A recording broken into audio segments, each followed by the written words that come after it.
Assalamu alaikum, dear students. Hope you are well by the grace of Almighty Allah. Welcome to NIABS Home School. This is Fatematuj Johora, Assistant Teacher of Islamic Studies, National Ideal English Version School, Morning Shift. Dear students, today I am going to take a class for the students of class 6. Our today's topic is Chapter 2, Lesson 3 and Lesson 4 about Taharat or Holiness. We will discuss about Taharat and Holiness and Wadhu, ablution. This is our today's topic. Now come to your lesson, dear students. This is Chapter 2, Lesson 3 and 4, and it is lecture number 7, of course, HW number 6. Okay, now dear students, come to your lesson. Lesson 3 means holiness. Taharat means holiness. Taharat means holiness. Holiness may be attained by performing ablution or taking bath. The Holy Prophet ﷺ said, prayers are not accepted without purity, and charity is not acceptable if made with illegally acquired wealth. Muslim, the books of Muslims, Hadith. In this regard, Allah the Almighty says in the Holy Quran, Allahu yuhibbul mutahhirin, meaning Allah loves those who remain pure properly. Surah Al-Tawbah, verse number 108. About this purity, the great Prophet ﷺ said, holiness is a part of faith, means Iman, Muslims books, Hadith of Muslims. So you have known what is the Taharat and what is the importance of Taharat, said by Muhammad ﷺ and Almighty Allah. Now come to the kinds of holiness. Here are two kinds of holiness: internal holiness and external holiness. Internal holiness means it is the term for keeping the heart free from all sorts of shirk, aqidah, riya, gibat, etc. You know, shirk means making partnership with Allah. Aqidah means wrong or false aqidah. Riya means showing of something or some good things, showing of these things for the people. And if you think that people will praise you for doing the good things, if you think these things, this is called riya. You are doing the good things only for the Allah. So keep these things in your heart and free from this riya. This is gibat. It means backbiting. Okay. Now external holiness, keeping the body holy with the help of ablution, bath, etc. is called external holiness. So you have known about the internal holiness and external holiness. These two kinds of holiness are here. Now dear students, about this holiness, Allah the Almighty says in the Holy Quran, وَمَا يُرِيدُ اللَّهُ لِيَجْعَلَ عَلَيْكُمْ مِنْ حَرَجٍ وَلَكِنَّ يُرِيدُ لِيُطَهِّرَكُمْ, meaning Allah does not desire to impose any inconvenience on you, rather He wants to make you pure. Surah Al-Maidah, verse number 6.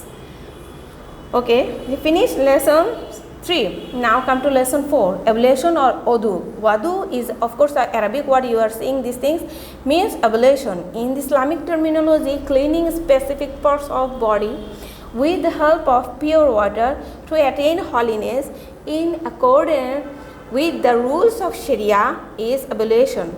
So with the rules of Sharia, purifying this part of specific parts of your body is called ablution. You have known about the ablution. The Holy Quran says, those who have accepted the faith should remember that before you stand for prayers, you must wash your face, your hands up to the elbow, comb your hair with your wet fingers, and wash your feet up to the ankles. Surah Al-Maidah, verse number 6.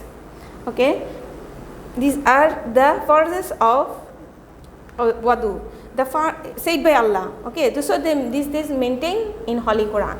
The fards of ablution are 4 in numbers. If any of these 4 are omitted, ablution will not have been performed properly. Okay, dear students, now come here. The first part of the ablution or fards, washing the face once. Number 2, washing the hands up to the elbow once.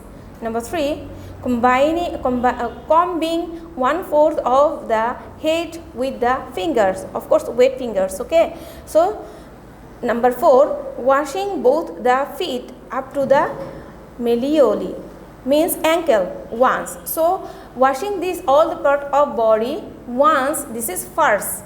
Okay, this is first, and washing this 3 times, this is sunnah. Okay, is that clear, dear students?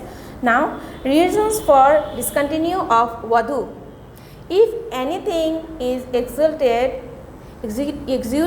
through the pathway of urination or bowel excretion. Number 2, if anything comes out of and drips down from any part of the body other than the pathway of urinary or excretion of bowel, for example blood, pus, etc. Number 3, if anything like blood, pus, etc. other than spit or cough comes out from the mouth or mouthful of vomiting occurs. Okay, number 4, if much blood comes out with spit. Number 5, if one falls asleep on the back, on the side, or leaning against something. Okay, if do these things, then the ovulation will be break. And number 6, if one becomes unconscious, then the ovulation will be break. If one becomes mad, if one becomes addicted, if one laughs aloud during salat. So loud laugh cause the breaking of wadhu during salat. Okay, dear students, now finish lesson 3 and lesson 4. Now come to the HW. This is HW number 6. Your HW is HW number 6.